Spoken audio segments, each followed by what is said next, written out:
So here we are at Angela, doing some demo on the bathroom, the tile and stuff.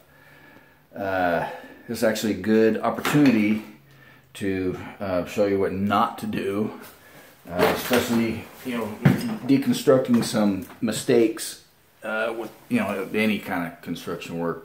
It really helps a lot to understand things.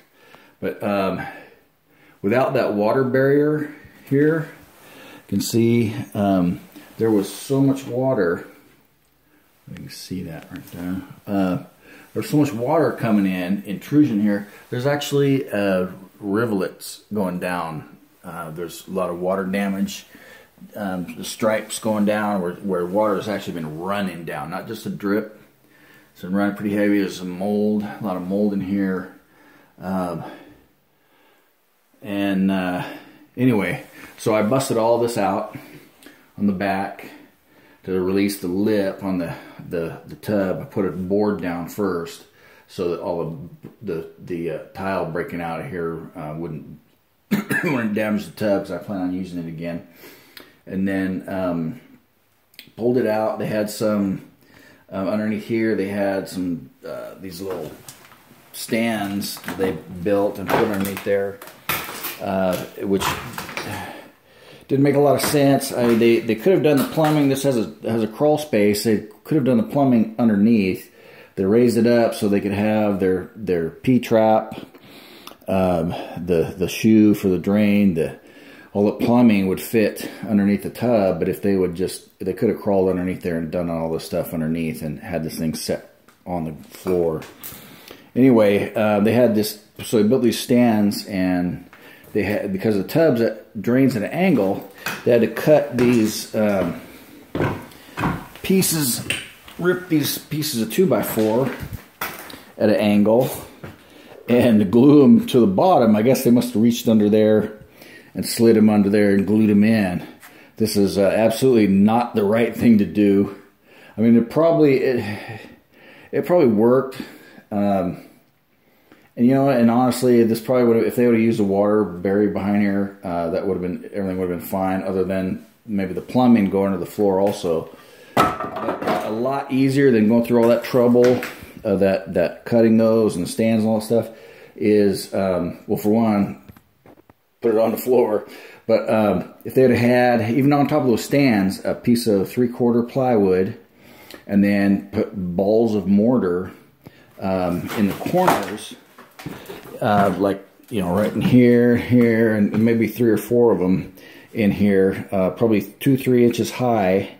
Just balls that you want, fairly dry packed mortar, balls in there, and then set your tub on that. And that mortar will squeeze down, and then you stand on the tub and even it out. And because being dry pack, it might it'll take a little weight to push down on it. You don't want it. It will push up on the bottom if it's the tub's on the more economical end, and it's a little softer bottom. Anyway, put that on there and then let it set up for a day, and yeah, you can go ahead and walk all over it. It'll support that. So anyway, we're tearing this out, and a couple of things that I hate on demo. You save yourself a lot of work if you, I mean, thinking ahead for one, but you see on TV the people just attacking drywall with hammers and busting stuff up, making little chunks, and that's kind of the cleanup on that is tenfold, because not only do you have, you're basically shoveling and sweeping, and you got all this crap on the floor. And then you got to put it in a wheelbarrow, then you got to run it outside. But if you break it off in bigger chunks, like some of these, like these here. So yeah, what I was saying before my phone interrupted me, they're breaking these out like these. I have these here, but they obviously it's a manufactured home, it's thinner drywall. It's on, it's going to come off fairly easily. But what you want to do is, if you can break, get a line or something, and get your fingers underneath it and work it back and forth. Get a pry bar underneath there where you can reach in and pry it, and pop it loose. And each time you pull on it a little bit, the screws will work their way loose, and you can pull out whole sheets off at once. And And then, you know, you just run this out the dump, or the trash, almost no cleanup.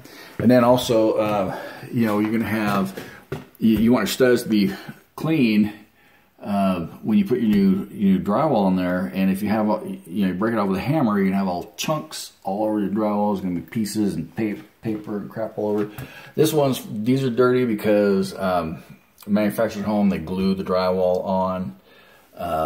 And they got all these little tiny nails. And I'm probably just going to do what I've done before is take a 7-inch grinder, angle grinder, and just grind the whole thing, grind them all off smooth, because I got all that glued crap on there too. So another thing you can do, like on this one here, a couple little nails I got on here, little things, I'll just tap them in. You know, these things, I'll just knock them in. If they're screws, you can zip them out.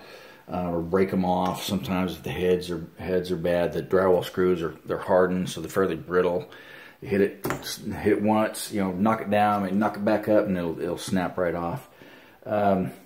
Yeah, so then you get your studs are ready for your drywall, and yeah, like I said, if you think ahead in your demo, you save yourself a lot of work.